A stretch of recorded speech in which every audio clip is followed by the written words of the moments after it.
जय हिंद साथियों। आप सभी का हार्दिक अभिनंदन है। बहुत ज्यादा महत्वपूर्ण एक खंड पे मैं आपके साथ हूं।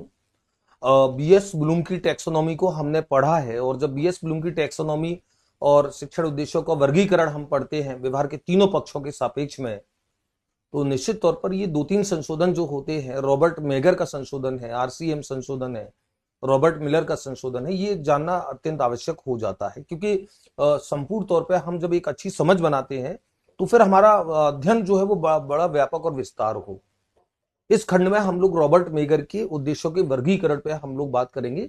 रॉबर्ट मेगर जो एक अमेरिकन साइकोलॉजिस्ट थे, अमेरिकन शिक्षाविद थे, और जिन्होंने बीएस ब्लूम के संज्ञानात्मक और भावात्मक पक्ष के उद्देश्यों को आधार मानकर अपना वर्गीकरण प्रस्तुत किया। और उन्होंने अपने सिद्धांत में, अपने वर्गीकरण में इस बात को स्पष्ट तौर पर कहा कि आप संज्ञानात्मक या भावात्मक जो दोनों पक्षों के ऊपर इन्होंने वर्गीकरण प्रस्तुत किया, तो केवल उद्देश्यों का निर्धारण करना ही आवश्यक नहीं है। आप संज्ञानात्मक और भावात्मक पक्ष के उद्देश्यों का केवल निर्धारण कर ले, केवल इससे काम नहीं चलेगा, बल्कि उन्हें एक्शन वर्ब्स के तौर पर, क्रियाओं के तौर पर लिखना अत्यंत जरूरी है। और उन उद्देश्यों को सुव्यवस्थित रूप से, स्पष्ट रूप से, क्रमबद्ध रूप से व्यक्त करना एक्शन वर्ब्स के तौर पे इसलिए जरूरी है क्योंकि उन्हें प्राप्त करना तभी आसान होगा। हमें यह पता तो रहे, हमें यह पता तो रहे कि बालक के व्यवहार में एक अंतिम व्यवहार, अपेक्षित व्यवहार परिवर्तन कौन सा होगा, न्यूनतम व्यवहार परिवर्तन जिसे उन्होंने नाम दिया, सीमांत व्यवहार परिवर्तन जिसे उन्होंने नाम दिया, वो कौन सा होगा जिस आधार पर यह माना जाएगा कि इस बच्चे ने इस उद्देश्य को प्राप्त कर लिया है। तो हम रॉबर्ट मेगर के इस संशोधन पे हम लोग बात करेंगे, और ये बड़ा महत्वपूर्ण खंड है। आप लोगों को ब्लूम की टैक्सोनॉमी के साथ मिलाकर के इसे समझना है। परीक्षा में कहीं से भी जब ये सवाल आता है तो रॉबर्ट मेगर के संशोधन से जुड़ी कोई बात जब आती है तो वहां पर इसमें, हालांकि इसमें जब आप देखेंगे बीएस ब्लूम की टैक्सोनॉमी में जो उन्होंने बात कही है उससे बहुत ज्यादा कुछ भिन्न बात नहीं है, लेकिन इन्होंने क्रिया सूचक जो कार्य बताई, एक्शन वर्ब्स के तौर पर जो इन्होंने व्यक्त किया सुव्यवस्थित और स्पष्ट तौर पे, उस पर हम लोग बात करेंगे। रॉबर्ट मेगर को एक बार जानिए आप। रॉबर्ट मेगर आप जैसे देख पा रहे हैं, शायद आपको स्क्रीन पे थोड़ा सा ब्लर देखिए, लेकिन मैं साफ कर देता हूं। रॉबर्ट मेगर, जो रॉबर्ट एफ मेगर आप देख रहे हैं, क्लीवलैंड ओहियो यूएस के रहने वाले थे। 10 जून 1923 को इनका जन्म हुआ। ओहियो यूनिवर्सिटी में इनका काम रहा है, अमेरिकन है ये। और बहुत ज्यादा एक अच्छा प्रश्न जो बनता है वो इस इनके परिचय से आप ये देख पा रहे हैं। ये जो मानदंड संदर्भित निर्देश जो है, मानदंड संदर्भित निर्देश CRI जिसे इन्होंने कहा, CRI criteria, criteria reference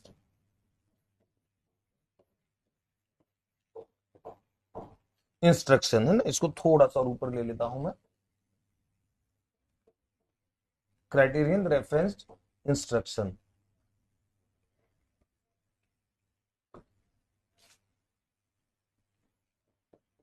instructions.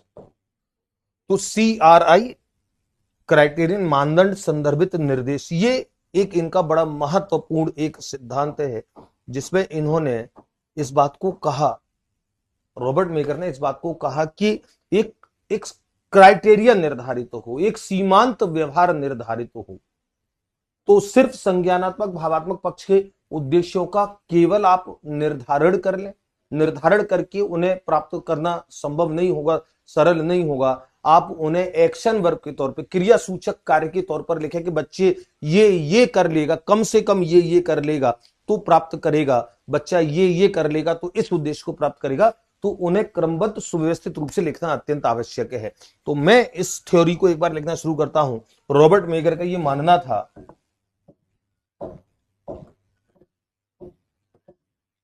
Robert megger का मानना था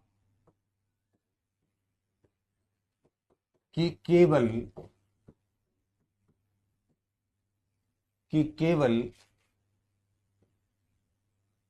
केवल को हम बाद में लिखेंगे, केवल को मैं बाद में लिखूं कि संज्ञानात्मक और भावात्मक पक्ष के, संज्ञानात्मक तथा भावात्मक पक्ष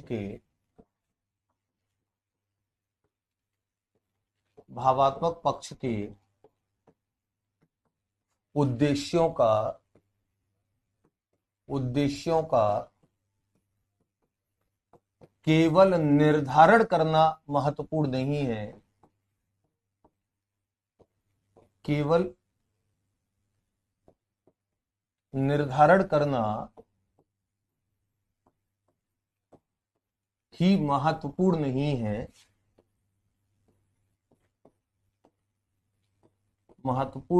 है, बल्कि उन्हें, जैसा मैंने अभी कहा, सुव्यवस्थित,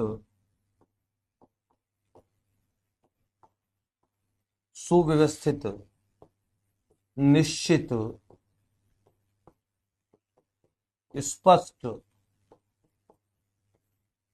तथा क्रमबद्ध रूप में लिखना भी आवश्यक है। क्रमबद्ध रूप में भी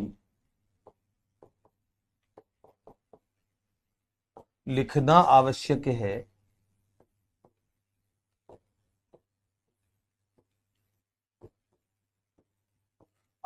है, ताकि उनकी प्राप्ति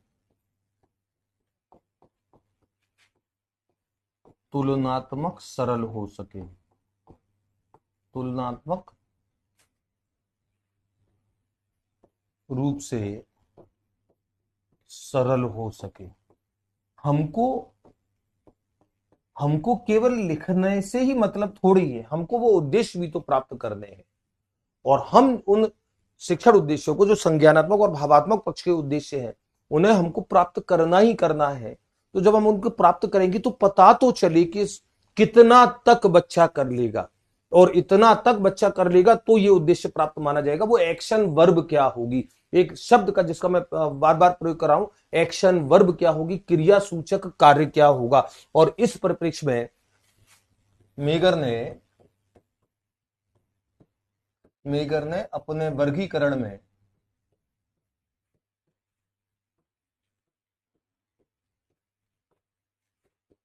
सीमांत व्यवहार, एक शब्द मैं ले रहा हूं, सीमांत व्यवहार। सीमांत व्यवहार का मतलब इंग्लिश में बच्चे समझेंगे, एक मिनिमम लेवल कौन सा प्राप्त करना है बच्चे को, मिनिमम लेवल, सीमा क्या होगी उसकी, तो सीमांत व्यवहार मिनिमम लेवल,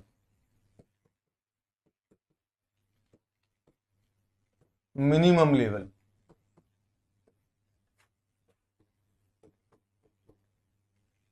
पद का, शब्द की जगह पद लिखूं,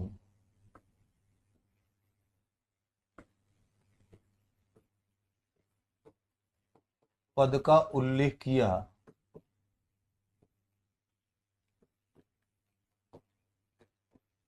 जिसका अर्थ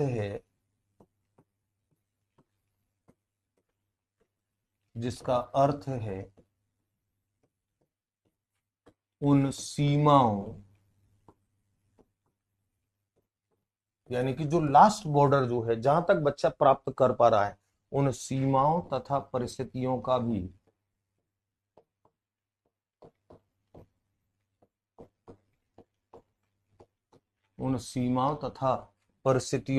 उल्लेख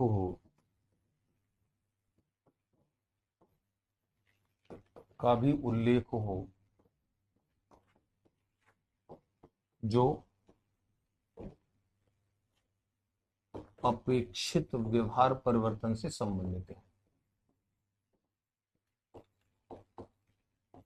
अपेक्षित व्यवहार परिवर्तन से संबंधित है।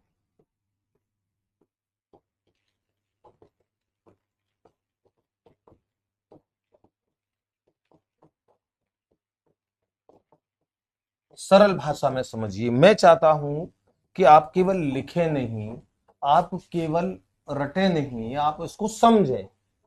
मैं क्या बोल रहा हूं, रॉबर्ट मेकर ने क्या कहा उसको समझिए। एक सीमांत व्यवहार की बात की, सीमांत व्यवहार, आप बच्चों के साथ अनुदेशनात्मक क्रियाएं आप बच्चों के साथ कर रहे हैं, और अनुदेशनात्मक क्रियाएं करने के बाद बच्चे ने क्या परिवर्तन कर लिया अपने अंदर, वो परिवर्तन का मिनिमम लेवल क्या है, और वो मिनिमम लेवल ही इस बात का सूचक होगा, इस बात का प्रमाण होगा कि उसने उस उद्देश्य को प्राप्त कर लिया है। ये निर्धारण जरूरी हो, यानी कि बच्चा ये कर सकेगा, ये कर सकेगा, ये उद्देश्य प्राप्त कर लेगा, ये उद्देश्य प्राप्त कर लेगा। आपने उद्देश्य का निर्धारण कर तो लिया, लेकिन बच्चे का कौन सा कार्य है जो इस बात को बताएगा कि उसने उस उद्देश्य को प्राप्त कर लिया है।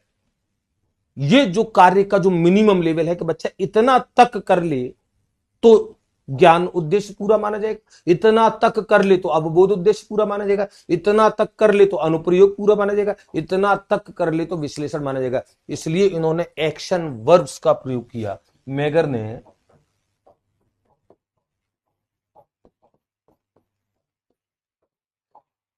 ने अपने वर्गीकरण में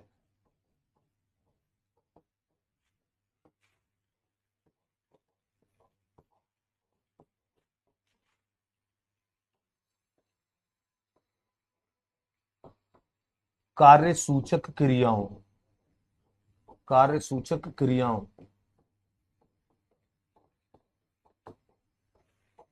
एक्शन वर्ब्स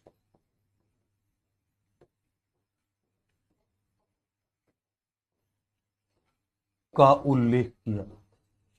तो इन्होंने एक प्रश्न परीक्षा में जब भी बनेगा, एक प्रश्न परीक्षा में रॉबर्ट मेगर से बनने वाला पहला और बड़ा इंपोर्टेंट प्रश्न कि शिक्षण उद्देश्यों को लिखते समय, वर्गीकरण करते समय कार्यसूचक क्रियाओं पे महत्व किसने दिया है?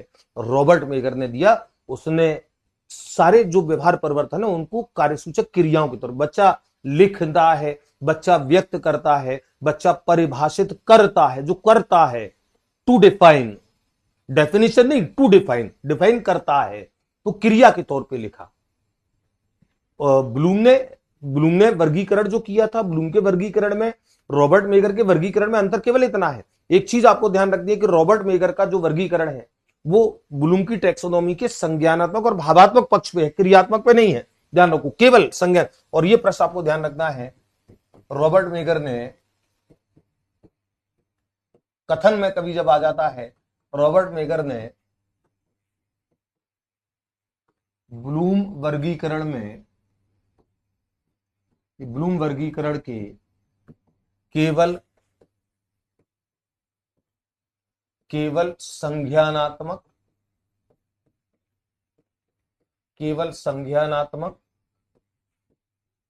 तथा भावात्मक,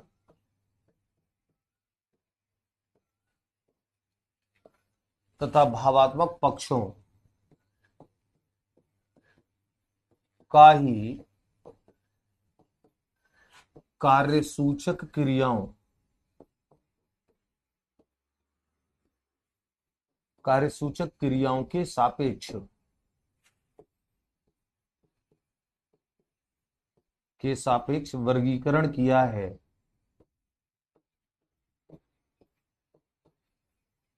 वर्गीकरण किया है। केवल संज्ञानात्मक भावात्मक, तो ध्यान रखेंगे क्रियात्मक पक्ष का नहीं किया है, क्रियात्मक पक्ष का नहीं किया है।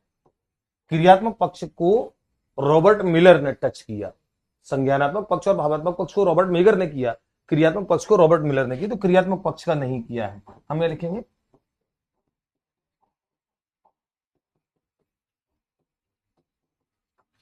तो क्या निचोड़ निकल करके आ रहा है? निचोड़ निकल करके ये आ रहा है कि रॉबर्ट मेगर ने संज्ञानात्मक भावात्मक पक्ष उठाए ब्लूम टैक्सोनॉमी के, और उनमें जो शिक्षण उद्देश्यों का जो वर्गीकरण हुआ कि ज्ञान में ये होगा, बोध में ये होगा, उन्होंने उसे लिखने के तरीके में केवल एक्शन वर्ब्स का प्रयोग किया। तो हम संज्ञानात्मक पक्ष के उद्देश्यों को लिखेंगे, भावात्मक पक्ष के उद्देश्यों को लिखेंगे, और रॉबर्ट मेगर ने किस तरीके से उसको व्यक्त किया, कौन कौन सी क्रियाएं उसमें ली, इस पे हम लोग बात करेंगे। और रॉबर्ट मेगर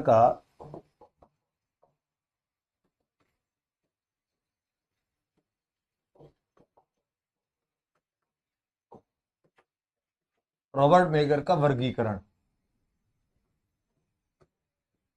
कार्यसूचक क्रियाओं के रूप में,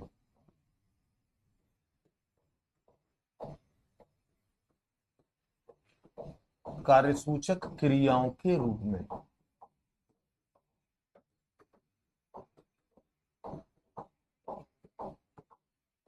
कार्यसूचक क्रियाओं के रूप में तो हम अभी जैसे बात करेंगे कार्यसूचक क्रियाएं क्या क्या है, संज्ञानात्मक पक्ष के ज्ञान है, अवबोध है ना, ये अनुप्रयोग है, इन सब के लिए विश्लेषण, संश्लेषण, मूल्यांकन, इन सब के लिए क्या क्या क्रियाएं हैं, ये सब हम बात करेंगे। तो रॉबर्ट मेगर के उद्देश्य का वर्गीकरण का सबसे प्रमुख बिंदु है एक्शन वर्ब्स का प्रयोग करना।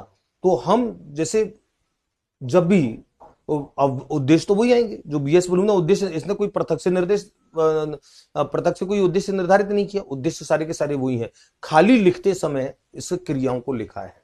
तो हम संज्ञानात्मक पक्ष के उसको लेते हैं सबसे पहले, और संज्ञानात्मक पक्ष में सबसे पहला पहला जो उद्देश्य था, सबसे पहला पहला उद्देश्य ज्ञान, संज्ञा मैं पहले पहले ले रहा हूं संज्ञानात्मक पक्ष।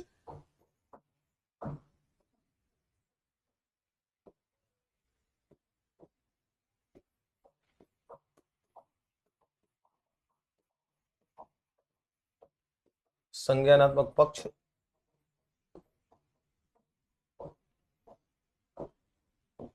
और सबसे पहले पहले ज्ञान। ज्ञान के अंदर इन्होंने कहा, ज्ञान के अंदर परिभाषित करना, परिभाषित करना, करना, ध्यान रखो करना, इस वक्त वर्ब है, ये वर्ब है, परिभाषित करना, कथन कहना या कथन करना, सूची बनाना, जो इन्होंने लिखा है सूची बनाना, सूची बनाना, बता देना, बता देना। आपको याद है अच्छे से, क्योंकि ये जो सारी क्रियाएं हैं, अब आप ये कहेंगे कि बीएस ब्लूम के में भी लगभग इसी तरीके की क्रियाएं थी, तो क्रियाएं थी मतलब ये इसी तरीके के काम थे। इन्होंने इन्होंने अपने लेखन में इन्होंने वर्ब के तौर पे प्रयोग किया है। तो बता देना, मापन करना, मापन करना, लिखना, लिखना, ये जो ज्ञान है, ज्ञान के अंदर ये सारी एक्शन वर्ब के तौर पर है। तो संज्ञानात्मक पक्ष का पहला उद्देश्य ज्ञान, दूसरा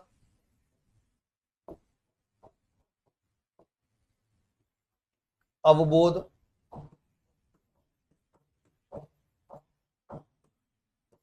अवबोध, और अवबोध में वही क्रिया है अंतर करना, पहले अंतर करने को बाद में लिखेंगे, व्याख्या करना, व्याख्या करना,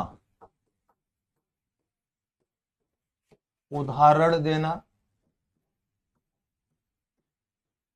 उदाहरण देना, अनुवाद करना, अनुवाद करना, एक इसमें मुझे इसमें एक और याद आ गया, पहचानना, पहचानना, अनुवाद करना, उदाहरण देना, अंतर करना, वर्गीकरण करना,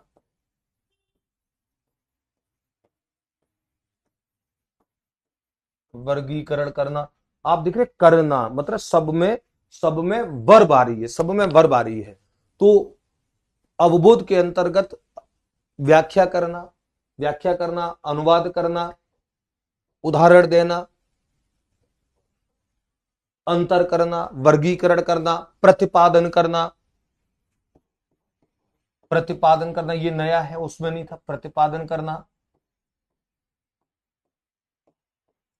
संकेत करना,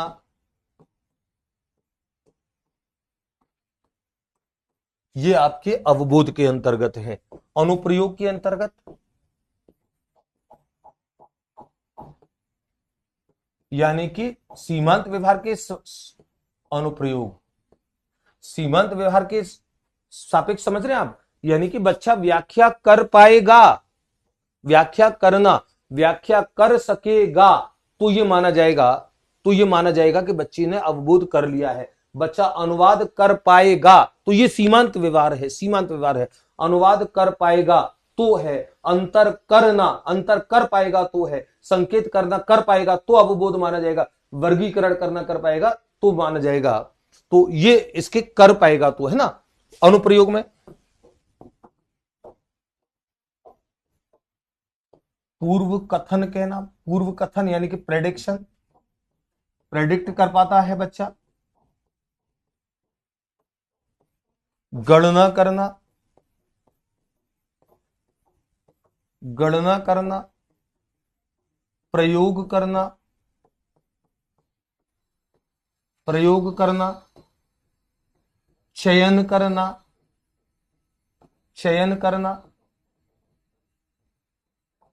यानी कि ये जो क्रियाएं आप देख रहे हैं, इन क्रियाओं को पूर्व कथन कहना, गणना करना, प्रयोग करना, प्रदर्शन करना, ये जो सारी चीजें हैं, ये सारी चीजें, उल्लेख करना, इन सारी चीजों को गण चयन करना, उल्लेख करना, प्रदर्शन करना,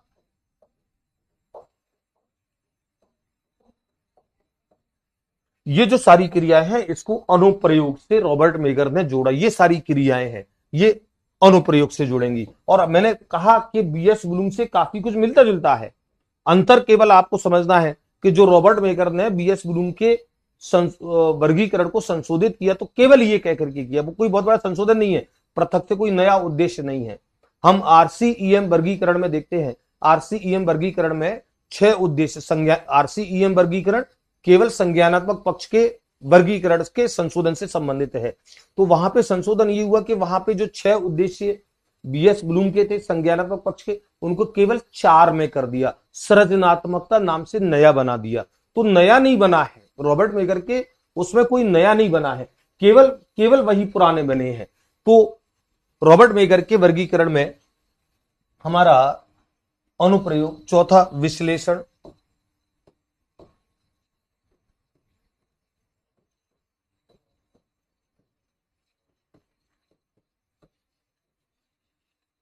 विश्लेषण, और विश्लेषण में भेद करना।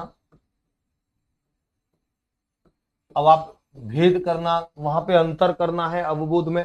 ध्यान रखो, ये क्रियाएं मिलेंगी और ये इनका दोष भी है रॉबर्ट मेगर के, और इनके वर्गीकरणों की जो आलोचना की जाती है वो कई बार इसलिए की जाती है कि कुछ क्रियाएं बिल्कुल मिलती जुलती दिखती हैं, इसमें अपन कुछ नहीं कर सकते हैं।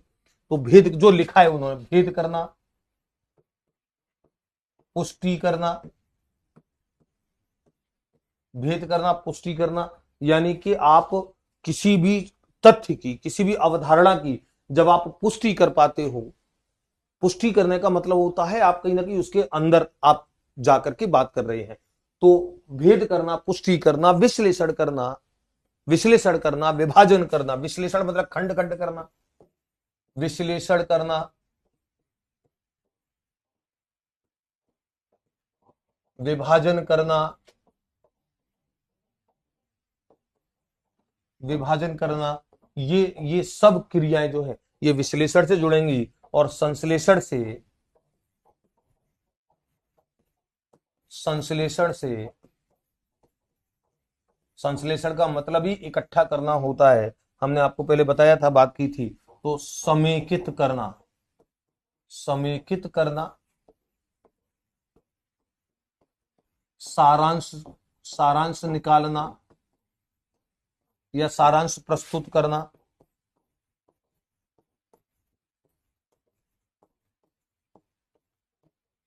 नवीन निष्कर्ष निकालना,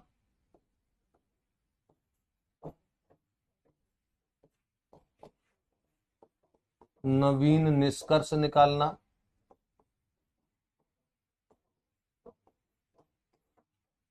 सिंथेसिस, सिंथेसिस का मतलब ही होता है जोड़ना, इकट्ठा करना।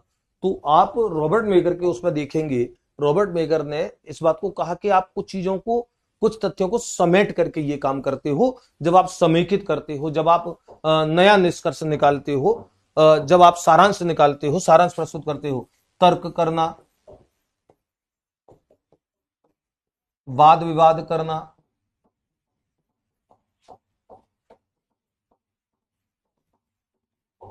तर्क करना, वाद विवाद करना, ये संश्लेषण से जुड़ने वाले कुछ एक्शन वर्ब्स हैं। और मैं इस टर्म का जो बार बार मैं निकाल रहा हूं, एक्शन वर्ब्स, तो एक्शन वर्ब्स का मतलब होता है कि एक क्रिया के तौर पर बच्चा ये कर पा रहा है, कर पा रहा है, इसका मतलब उसने उस उद्देश्य को प्राप्त कर लिया है। ये क्रिया दर्शाएगी, ये सीमांत व्यवहार है, ये मिनिमम लेवल है। और इस मिनिमम लेवल के प्राप्त करने के बाद ही, मिनिमम लेवल के प्राप्त करने के बाद ही हम इस बात को मानेंगे। और अंतिम हो जाएगा आपका मूल्यांकन। छठा हो जाएगा मूल्यांकन। मूल्यांकन और क्रियाएं इसकी मिलती जुलती उसी से आएंगी, मिलती जुलती बीएस ब्लूम वाले से। लेकिन निर्धारण करना, क्रियाओं के रूप में निर्धारण करना, आलोचना करना, आलोचना करना, निर्णय लेना, निर्णय लेना, मूल्यांकन करना, मूल्यांकन करना, ये भी वही पुरानी बातों से कुछ कुछ मिलती जुलती बातें हैं। तो रॉबर्ट मेकर ने इनको भी, इनके भी उसमें संज्ञानात्मक पक्ष के उद्देश्यों में इसमें एक्शन वर्ब्स का इसमें प्रयोग किया। तो आप इस बात को देख रहे हैं कि बीएस ब्लूम के और इसमें कोई ज्यादा अंतर नहीं है। केवल रॉबर्ट मेकर का जो कंसर्न था वो ये था, रॉबर्ट मेकर का केवल कहना ये था कि आप उन्हें कि एक्शन वर्ब के तौर पर लिखें, और इसलिए लिखें कि बच्चा ये कर लेगा तो फिर हम ये मानेंगे कि बच्चे ने ये वाला उद्देश्य प्राप्त कर लिया है। बच्चा ये कर लेगा तो ये जो कर लेगा ये क्लियर हो, जो कर लेगा वो क्लियर हो, एक्शन वर्ब क्लियर हो। तो संज्ञानात्मक पक्ष का वर्गीकरण ये रॉबर्ट मेकर ने इस तरीके से प्रस्तुत किया। भावात्मक पक्ष की अगर हम बात करेंगे, भावात्मक पक्ष का वर्गीकरण, तो भावात्मक पक्ष में सबसे पहले हम नंबर 1 पे बात करेंगे आग्रहण की, रिसीविंग की। आग्रहण, रिसीविंग,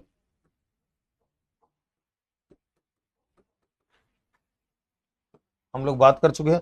और आग्रहण में उन्होंने सुनना, स्वीकार करना, करना, पूछना, पूछना, जिज्ञासा व्यक्त करना, जिज्ञासा व्यक्त करना, यानी कि ये अगर ये क्रियाएं अगर कहीं चल रही हैं, अगर ये कई क्रियाएं चल रही हैं तो निश्चित तौर पर बच्चा कहीं ना कहीं ग्रहण कर रहा है, उसके अंदर आग्रहण की क्रिया चल रही है। बच्चा इन क्रियाओं को दर्शाता है। ग्रहण करना, तो बच्चा स्वीकार कर रहा है, सुन रहा है, बच्चा स्वीकार कर रहा है, सुन रहा है, तो इसका मतलब कहीं ना कहीं उसके अंदर ये आग्रहण की क्रिया चली है, रिसीविंग का उद्देश्य पूरा हो गया है। बच्चा सूचनाओं को, तथ्यों को, जानकारियों को, सीखने सिखाने की प्रक्रिया को स्वीकार कर रहा है, इसका मतलब सुन रहा है, इसका मतलब आग्रहण पूरा है। दूसरा अनुक्रिया, रेस्पोंडिंग,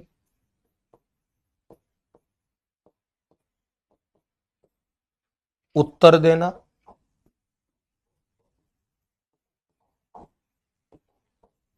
उत्तर देना, प्रतिक्रिया व्यक्त करना, प्रतिक्रिया व्यक्त करना, प्रतिक्रिया व्यक्त करना आप समझ रहे हैं। प्रतिक्रिया व्यक्त करने का मतलब है कि आप बच्चों के साथ सीखने सिखाने की प्रक्रिया में है और आपने जैसे कुछ कहा और वहां पर बच्चे ने अपनी कोई प्रतिक्रिया दी, बच्चे ने अपना कुछ अपनी तरफ से कुछ कहा, इसका मतलब बच्चा रेस्पोंड कर रहा है, अनुक्रिया कर रहा है। कथन करना, कथन कहना। अब कथन कहना ये हमने उसमें पढ़ा संज्ञानात्मक में, इसमें भी तभी तो इसकी जो आलोचना की जाती है वो इनकी इसलिए तो की जाती है कि ये क्रियाएं बिल्कुल मिलती जुलती क्यों है। तो कथन कहना आदि ये जो सारी क्रियाएं हैं, ये इसका मतलब बच्चा रेस्पोंड कर रहा है, बच्चा उत्तर दे रहा है, इसका मतलब बच्चा इसके अनुक्रिया के उद्देश्य को प्राप्त कर चुका है। तो हम जब भावात्मक पक्ष के उद्देश्यों की बात करते हैं तो भावात्मक पक्ष में फिर अपने जो एक्शन वर्ब्स जो आएंगे वो एक्शन वर्ब्स आपको ये ध्यान रखते हैं। अगला तीसरा अनुमूल्यन, वैल्यूइंग, अनुमूल्यन, निष्ठा दर्शाना,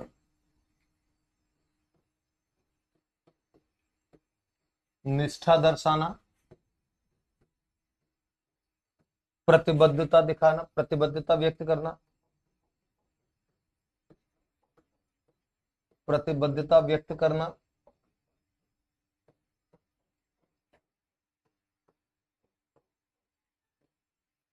मूल्य प्रदान करना, मूल्य प्रदान करना, वरीयता देना। ये आपको याद है, मैंने वहां भी शब्दों का प्रयोग किया है ब्लूम की टैक्सोनॉमी में। तो ब्लूम की टैक्सोनॉमी से हट करके कोई बहुत ज्यादा भिन्न नहीं है अनुमूल्यन में। मतलब आप किसी चीज को एक मूल्य देते हो, एक वैल्यू देते हो। प्रभावित करना,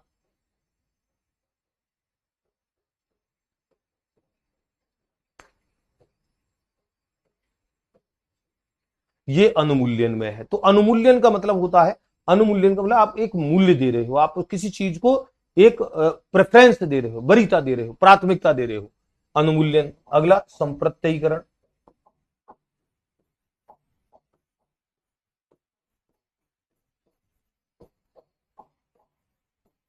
कॉन्सेप्चुअलाइजेशन,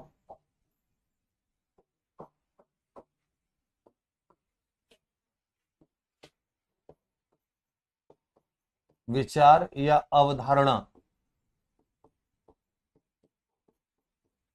का निर्माण करना।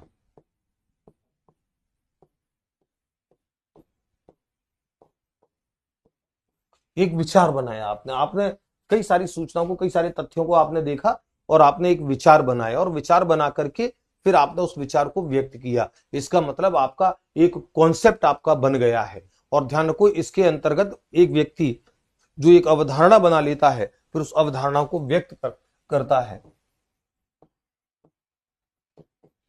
अवधारणा व्यक्त करना,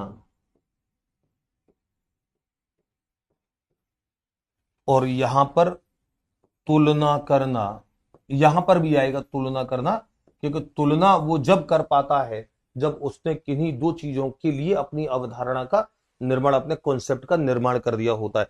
तो यहां की ये जो तुलना करना है, संज्ञानात्मक पक्ष की तुलना करने से अंतर है। यहां पर वैचारिक तौर पर वो तुलना कर रहा है, वहां पे वो वस्तुओं में तुलना कर रहा है। तो संप्रत्ययीकरण। पांचवा संगठन, ऑर्गेनाइजिंग, संगठन, ऑर्गेनाइजिंग। और ये आपका पांचवा उद्देश्य था भावात्मक पक्ष का, इसमें सामान्यीकरण करना,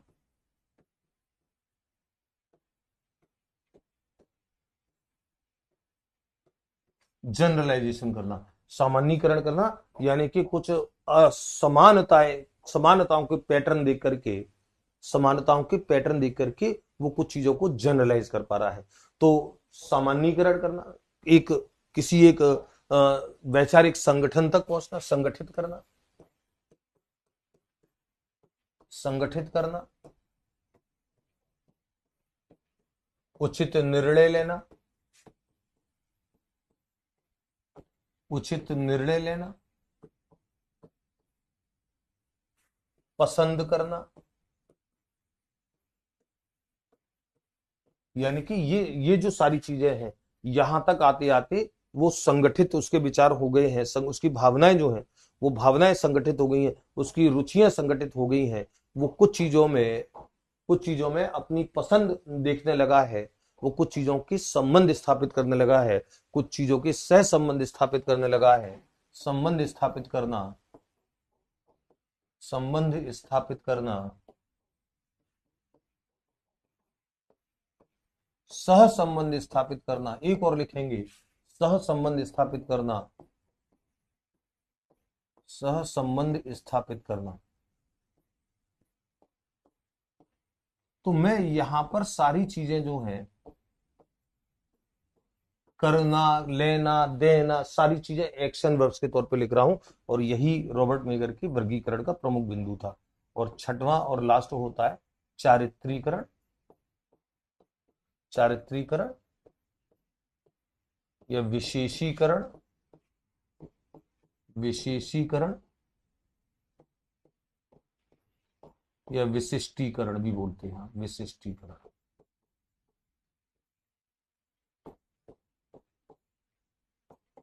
तो चारित्रीकरण, विशेषीकरण यानी कि विशिष्टीकरण, जहां पर आकर के कुछ चीजें आपकी आदत बन जाती हैं, आपके चरित्र की एक पहचान बन जाती हैं, आप एक विशिष्ट एक व्यवहार दर्शाने लगते हो, और वो विशिष्ट व्यवहार जो होता है वही आपकी एक कहना चाहिए एक लोगों में एक पहचान, एक आइडेंटिटी बनाता है। कि वो जैसे मैंने जब ब्लूम की टैक्सोनॉमी पढ़ा रहा था तो मैंने कहा था कि जैसे वो व्यक्ति गुस्सैल है, गुस्सैल का मतलब ये कि वो अपने गुस्से को उसने विशिष्टता बना ली है, वो उस व्यवहार को दर्शाता है। तो हम चारित्रीकरण जो है, चारित्रीकरण विशिष्टीकरण में हम विशिष्ट व्यवहार दर्शाना, विशिष्ट व्यवहार दर्शाना,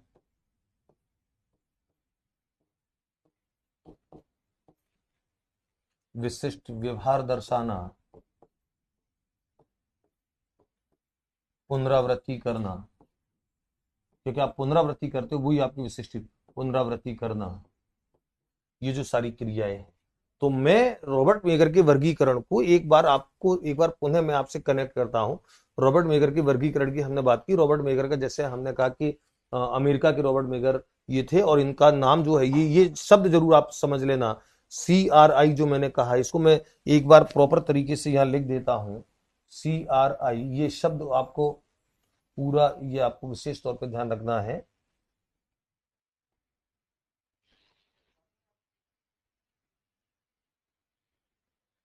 मानदंड संदर्भित जो है, इसको मैं एक बार CRI, क्राइटेरियन, क्राइटेरियन रेफरेंस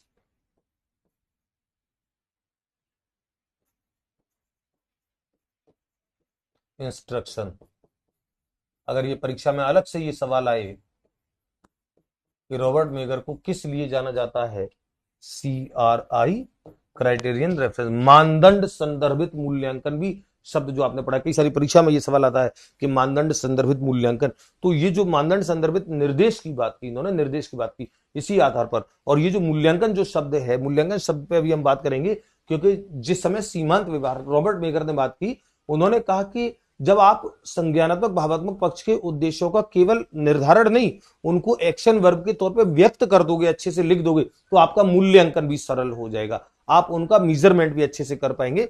तो केवल निर्धारण, संज्ञानात्मक भावात्मक पक्ष का केवल निर्धारण ही महत्वपूर्ण नहीं था, बल्कि उन्हें सुव्यवस्थित रूप से, क्रमबद्ध, स्पष्ट रूप से, निश्चित रूप से लिखना भी इंपॉर्टेंट था, ताकि उनकी प्राप्ति जो है वो तुलनात्मक तौर पर सरल हो जाए।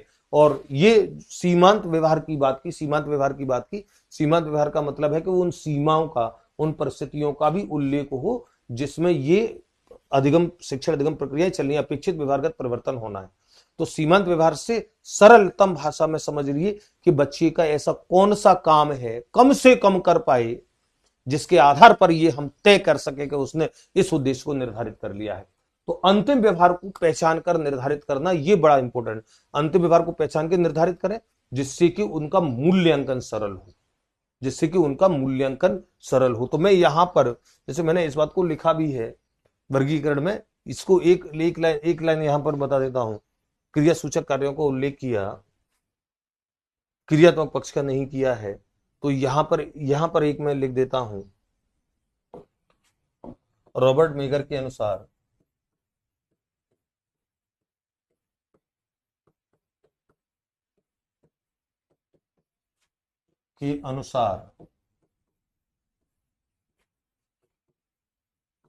कार्यसूचक क्रियाओं, कार्यसूचक क्रियाओं के निर्धारण से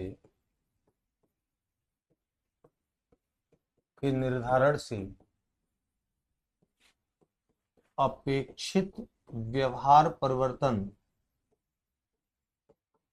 अपेक्षित व्यवहार परिवर्तन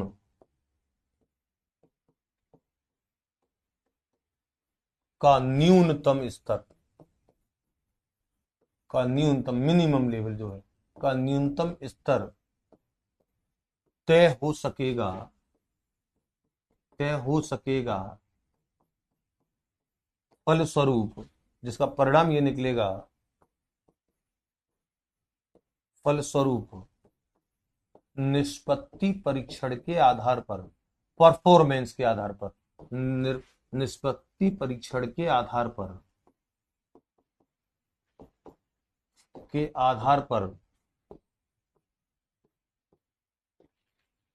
उद्देश्य प्राप्ति की जांच की जा सकेगी।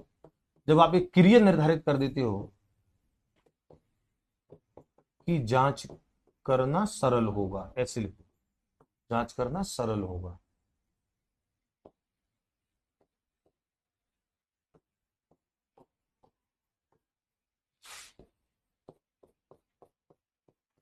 तो आप एक काम तो आपको निर्धारित करना पड़ेगा ना कि बच्चा ये कर लेगा, तो मैं ये मानूंगा कि ये उद्देश्य पूरा है। तो क्या कर लेगा, ये मिनिमम लेवल जो है, ये जो अंतिम, इसी को हम कहेंगे अंतिम व्यवहार। और न्यूनतम शब्द का प्रयोग, कम से कम इतना, इससे ज्यादा कर ले तो और अच्छी बात है, लेकिन कम से कम इतना कर ले, यही सीमांत व्यवहार है, यही अपेक्षित व्यवहार परिवर्तन का न्यूनतम स्तर है, मिनिमम लेवल। ये रॉबर्ट मेगर के सिद्धांत की एक प्रमुख बात है, रॉबर्ट मेगर के वर्गीकरण की प्रमुख बात है। तो इसीलिए इन्होंने कुछ एक्शन वर्ब का प्रयोग किया और इन एक्शन वर्ब के आधार पर इन्होंने संज्ञानात्मक भावात्मक, ये मैंने लिखा दिया। ये ध्यान रखेंगे कि रॉबर्ट मेगर के संशोधन में केवल संज्ञानात्मक और केवल भावात्मक पक्ष का उल्लेख है, उनका वर्गीकरण किया है, क्रियात्मक पक्ष का नहीं किया है। संज्ञानात्मक पक्ष में जो क्रिया निर्धारित की वो ये है, संज्ञानात्मक पक्ष के ज्ञान उद्देश्य में, यानी कि ज्ञान उद्देश्य का मतलब बच्चा इन इन क्रियाओं को कर लेगा तो ये माना जाएगा कि बच्चे ने ज्ञान का उद्देश्य प्राप्त कर लिया है। बच्चा इन इन क्रियाओं को कर लेगा तो माना जाएगा कि अवबोध कर लिया है। इन इन क्रियाओं को कर लेगा तो माना जाएगा अनुप्रयोग कर लिया है। और इसी प्रकार से ये सारी जो क्रियाएं हैं संज्ञानात्मक और भावात्मक पक्ष की। तो चलिए, हम जैसे इस बात को बोल रहे थे, अब इस रॉबर्ट मेगर के संशोधन में कोई बहुत ज्यादा ऐसी नई बात नहीं है जो आपको ये लगे कि रॉबर्ट मेगर का संशोधन क्या है, रॉबर्ट मेगर का संशोधन क्या है, इसमें कहीं कोई ऐसी चीज तो नहीं है, कहीं कोई ऐसी बात तो नहीं है जो बिल्कुल अलग हो। नहीं, अलग से बात नहीं है, केवल कार्य को उन्होंने एक वर्ब का रूप दिया, वर्ब का रूप दिया। जैसे कथन, स्टेटमेंट, और स्टेटमेंट कह पाना, कहना। परिभाषा, परिभाषित करना। परिभाषा ये नाउन है, डेफिनेशन एक नाउन है, परिभाषित करना ये वर्ब है। तो एक्शन वर्ब का रूप दिया है केवल, बाकी वर्गीकरण का आधार वही है। और बीएस ब्लूम का ही वर्गीकरण का आधार, ये मैंने शायद पहले लिखा भी है कहीं ना कहीं, वर्गीकरण का जो आधार है, वर्गीकरण का आधार बीएस ब्लूम की टेक्सोनॉमी ही है। तो मैं एक बार इसको कहा मेंशन नहीं किया है, शायद मैंने, इसको भी मैं लिख देता हूं जिससे आपको ये थोड़ा सा ध्यान रहेगा, है ना। तो मैं यहां पर एक पेज बनाऊं, रॉबर्ट मेगर के वर्गीकरण का आधार, रॉबर्ट मेगर के वर्गीकरण का आधार ब्लूम टैक्सोनॉमी ही है, का आधार ब्लूम्स टैक्सोनॉमी ही है। अलग से इन्होंने कुछ नहीं दिया है।